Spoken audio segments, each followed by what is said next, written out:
Jean Bricmont, permettez-moi de vous interroger aujourd'hui sur un sujet de politique étrangère. J'aimerais vous entendre plus précisément sur la portée de la nouvelle loi qui vient d'être adoptée par le Congrès américain.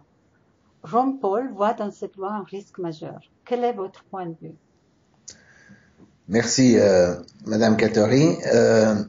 Donc c'est la résolution 758 du Congrès des États-Unis, qui est une résolution qu'il est assez surréaliste de lire, parce que on a souvent dit que après la fin de la guerre froide, les États-Unis devaient se trouver un nouvel ennemi, et que l'ennemi ce serait le monde musulman, l'islam, ou le monde arabe, etc. Mais en réalité, on se rend compte que la Russie est toujours un ennemi, et un ennemi complètement fabriqué. Donc la résolution, bon, je vais pas tout détailler, mais c'est une résolution appelant à renforcer l'armée ukrainienne, à renforcer l'approvisionnement par des sources alternatives en Europe, c'est-à-dire par le gaz de schiste américain, si je comprends bien, qui condamne la Russie de toutes les façons possibles et imaginables, qui l'accuse d'avoir fourni un missile permettant d'abattre l'avion malaisien, alors qu'on sait maintenant que c'est extrêmement discutable, qui accuse le fait des Russes d'avoir envoyé des troupes en Ukraine, alors qu'on n'a pas de preuve de la présence de ces troupes, qui l'accuse d'avoir annexé la Crimée, alors qu'il y a eu un référendum en Crimée, approuvé par une large majorité de la population, etc., etc. Donc en fait, les Américains, voilà, après ils continuent avec la Moldavie, avec la Géorgie, avec le régime soi-disant autoritaire de Poutine, avec les élections falsifiées. Enfin, c'est une avalanche de mensonges qui est assez extraordinaire. Et alors, ce qui est, comment dirais-je, frappant, c'est de se demander, la question qu'on doit se poser, c'est est-ce que les gens y croient? Est-ce qu'ils sont achetés? Parce qu'il est évident que ces résolutions ne sont pas écrites par les congressistes eux-mêmes, mais par des think tanks, des boîtes à idées, et que est-ce que ces gens sont tellement achetés par toutes sortes de lobbies militaro-industriels, je sais pas, par toutes sortes d'organismes, ou bien est-ce qu'ils y croient parce qu'ils le lisent dans les journaux, parce qu'effectivement c'est ce qu'on trouve dans les grands journaux libéraux, le New York Times, le Washington Post, le Guardian, etc. C'est essentiellement ce qu'on lit. Et alors, évidemment, la question qui se pose, c'est comment fonctionne notre démocratie, parce que d'une certaine façon, ces accusations sont pires qu'à l'époque de la guerre froide. Évidemment, il y avait un système socio-économique différent en Union soviétique.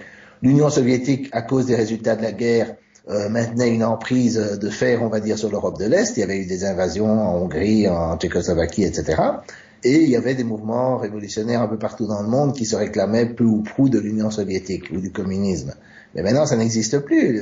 La Russie est un pays capitaliste, elle n'occupe absolument, elle n'a pas de troupes en dehors de ses frontières, et elle n'appelle pas à la révolution mondiale. Donc, c'est absolument, je ne veux pas défendre la guerre froide parce qu'évidemment il y avait énormément de mensonges et d'exagérations, mais les exagérations aujourd'hui sont dans un sens pire parce que la situation objective est très différente de pendant la guerre froide. Alors on est dans une situation où on doit vraiment se poser la question du fonctionnement de la démocratie. C'est-à-dire évidemment on nous dit oh mais ici on a une grande liberté d'expression, on a la démocratie, etc. Oui, on a des débats virulents sur les crèches de Noël en France et sur le mariage pour tous et des choses comme ça. Mais dès qu'il s'agit de choses absolument fondamentales qui engagent l'avenir du monde, la paix du monde, etc., à savoir les sanctions contre la Russie, la politique étrangère, aucun débat n'est possible parce qu'il y a une homogénéité de l'opinion publique officielle, c'est-à-dire des journaux, des médias, etc., qui n'existait pas pendant la guerre froide, parce que pendant la guerre froide, il y avait d'abord le monde communiste, y compris les partis communistes qui étaient opposés à cette politique, et même en dehors d'eux, il y avait des tendances pacifistes dans certains courants sociodémocrates, par exemple en Suède, en Allemagne avec Willy Brandt, en Autriche avec Kreisky, etc. Il y avait au moins certaines tendances opposées à cette hégémonie, il y avait une volonté d'indépendance chez De Gaulle, etc., qui n'existe plus aujourd'hui.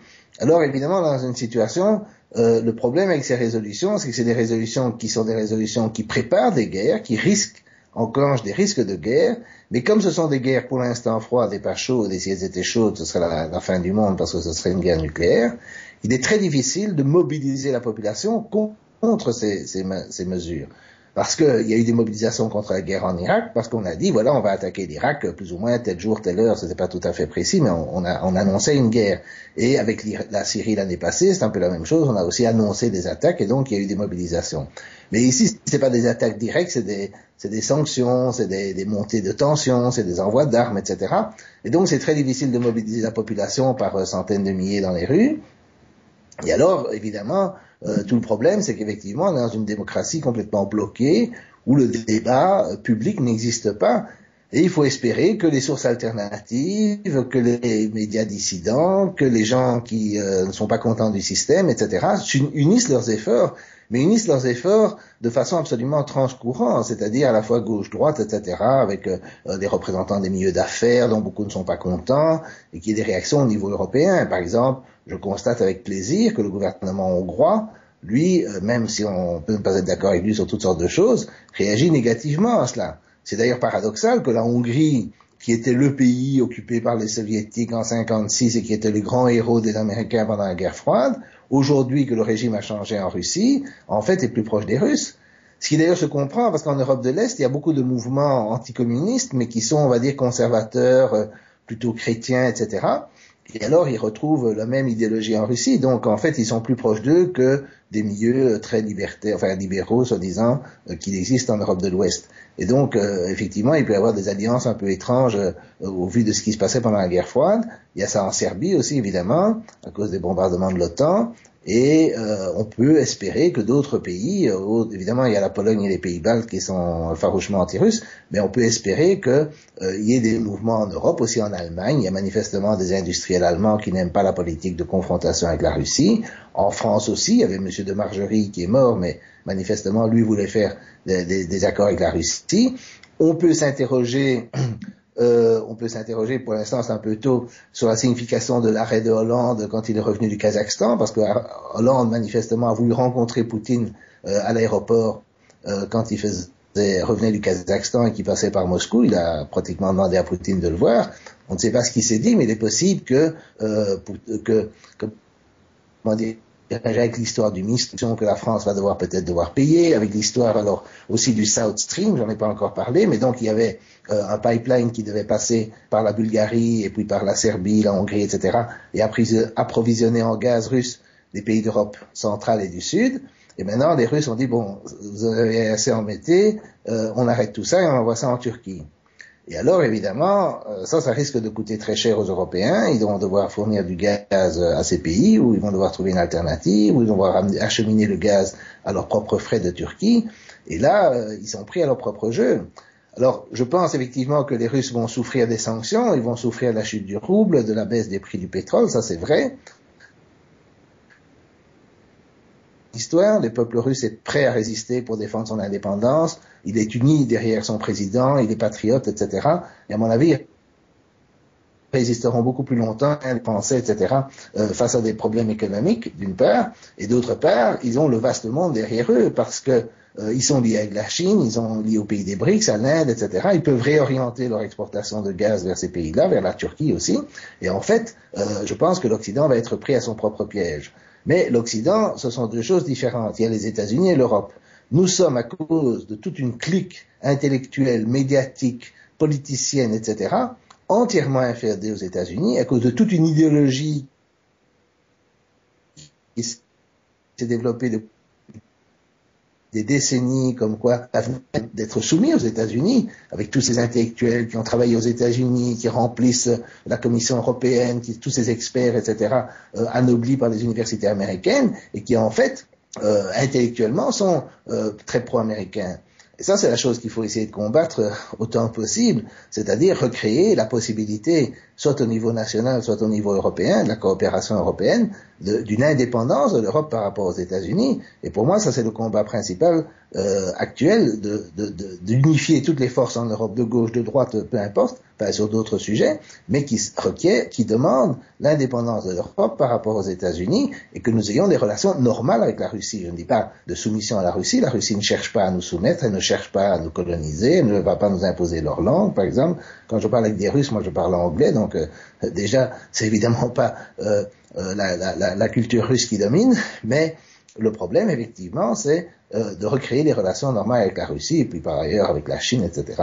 Et moi, je pense que dans ce jeu de poker, les Russes peuvent gagner, les Américains, ils n'ont pas grand-chose à perdre parce que c'est les Européens qui payent le prix, donc c'est pas réellement nous qui, comment dirais-je, c'est nous qui allons payer le prix pour des sanctions que les Américains veulent prendre par rapport à la Russie, et nous devons nous autodéterminer par rapport aux Américains et savoir si nous voulons payer ce prix. D'accord, mais l'intérêt des pays de l'Union européenne n'est-il pas de se distancer de la politique interventionniste de Washington? Ben, évidemment, la plupart de ces pays, mais le problème c'est qu'ils sont gouvernés par qui? Ça dépend de ce qu'on appelle l'Union européenne. Si vous prenez les pays individuellement, je pense que c'est vrai, et dans chacun de ces pays, il y a des voix qui se font entendre dans ce sens, d'accord? Par exemple, des anciens présidents, des anciens chanceliers allemands, mais pas la chancelière actuelle, des gens comme Roland Dumas en France, par exemple, vont faire entendre ces voix. Il y a des gens, anciens ministres des Affaires étrangères sous Mitterrand, il y a des gens importants, pas des marginaux comme nous, on va dire, mais des gens importants qui font entendre leur voix dans ce sens-là.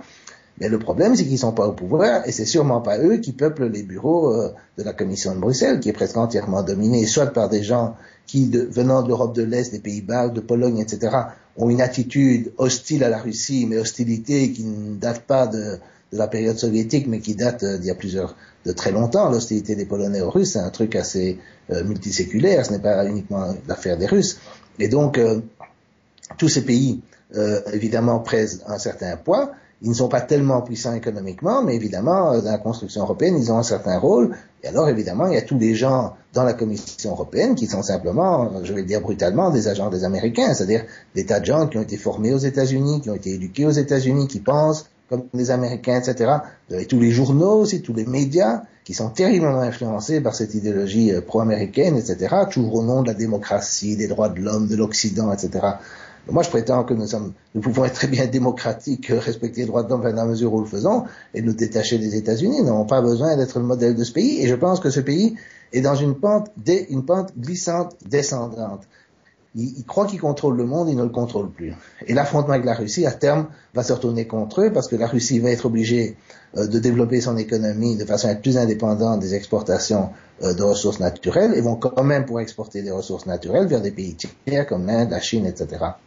Et donc, moi, je pense qu'à terme, nous allons perdre ce bras de fer avec la Russie et n'aurons aucun intérêt à être écrasés dans un bras de fer entre les États-Unis et la Russie, dont nous ne faisons pas partie, où nous n'avons pas d'intérêt, nous ne faisons pas partie, et c'est essentiellement idéologique, c'est essentiellement la pression de certains milieux idéologiques pro-américains qui font que nous adoptons cette politique contraire à nos intérêts. Comme lors des précédentes crises, au lieu d'alerter l'opinion sur les dangers de cette politique, les médias la promeuvent. N'est-ce pas tragique? Ah oui, mais c'est le même mécanisme dans les médias et dans les intellectuels et les hommes politiques. Par exemple, vous avez par exemple des mouvements parfois en Europe de protestation contre le néolibéralisme ou parfois de protestation pour des raisons démocratiques, etc. Mais si on devait avoir une protestation pour une politique indépendante des États-Unis, qui regrouperait-on? Est-ce qu'on aurait les plumes de grands intellectuels européens? Non, parce que beaucoup de ces grands intellectuels européens sont en général très fanatiquement anti-russes et pro-américains, enfin, ou d'une certaine façon, et ne vont jamais vont jamais se mobiliser pour une politique de paix, ce qui me semble la base de tout. Ça me paraît la question la plus importante de notre temps, beaucoup plus importante encore que les autres questions pour lesquelles on peut mobiliser les soi-disant grandes consciences de la pensée européenne. Et donc moi je pense qu'effectivement c'est tragique, mais je pense que la lutte doit se faire à tous les niveaux et elle peut se faire jusqu'à un certain point en mobilisant tout ce qui est alternatif, mais aussi ce qui ne l'est pas nécessairement et qui peut avoir un certain poids, je ne sais pas. C'est un combat qui va durer un certain temps. D'un autre côté, évidemment, les Russes agissent très intelligemment, à mon avis, et plus ils agissent intelligemment, plus il y aura des Européens qui, simplement pour des questions simplement d'intérêt, vont être obligés de réfléchir à ce qu'ils sont en train de faire et à cette alliance avec les États-Unis. Comme je le dis, c'est ce qui se passe en Hongrie. D'une crise à l'autre, on en vient toujours à se demander, mais où sont les partis dont la mission devrait être d'appeler au respect du droit international? Ah oui, mais ça a été éliminé par l'idéologie de l'ingérence et des droits de l'homme. Hein. Tout ça a été éliminé dans tous les partis dits de gauche. Ça, c'est pour moi la principale faiblesse des partis dits de gauche, et qu'ils ont complètement accepté l'idéologie de l'ingérence, particulièrement en France, mais aussi dans d'autres pays. Les Verts, par exemple, sont à l'avant-garde des sanctions contre la Russie, de la diabolisation de la Syrie, de la Russie, etc. Et donc ces partis-là, qui étaient soi-disant de gauche, qui longtemps avaient, même pendant la guerre froide, étaient favorables à une politique de paix, maintenant ils sont favorables à une politique de guerre, il n'y a pas d'autre mot. Et donc tout ça s'est complètement inversé, et ça c'est l'effet effectivement de plusieurs décennies de propagande en faveur de notre droit d'ingérence. Maintenant, les gens ont l'impression qu'ils ont le droit de déterminer qui va gouverner à Moscou, et c'est pas vrai. Et ils n'y arriveront pas, parce que Si on réfléchit aux sanctions contre Cuba, elles existent depuis la révolution de 59-60. Si on réfléchit aux sanctions contre l'Iran, elles existent depuis 79. Enfin, elles se durcissent avec le temps. Mais, je veux dire, ces sanctions n'ont pas fait tomber les régimes. Et donc, je ne crois pas qu'ils vont faire tomber ce qu'ils appellent le régime russe, c'est-à-dire le gouvernement élu démocratiquement en Russie. Mais c'est vraiment tragique de voir combien même le fait d'énoncer un certain nombre de faits comme la question de l'avion, ou de poser des questions sur des faits comme l'avion malaisien, etc., est très très difficile à faire dans les médias mainstream, mais aussi dans beaucoup de milieux qui se disent de gauche, qui vont jamais toucher à ça parce qu'ils vont dire « Ah, vous ne pouvez pas défendre Poutine, regardez cette politique sur les homosexuels, etc., etc. » Alors que la question n'est pas de juger globalement Poutine, mais d'établir les faits là où ils sont et de défendre une politique de paix, c'est-à-dire de s'attaquer à la propagande de guerre là où il existe, c'est-à-dire chez nous, et de façon totalement délirante et déconnectée de nos intérêts réels bien compris à long terme. Merci Jean Bricmont d'avoir répondu à nos questions. À bientôt. Merci Madame Catherine, à bientôt.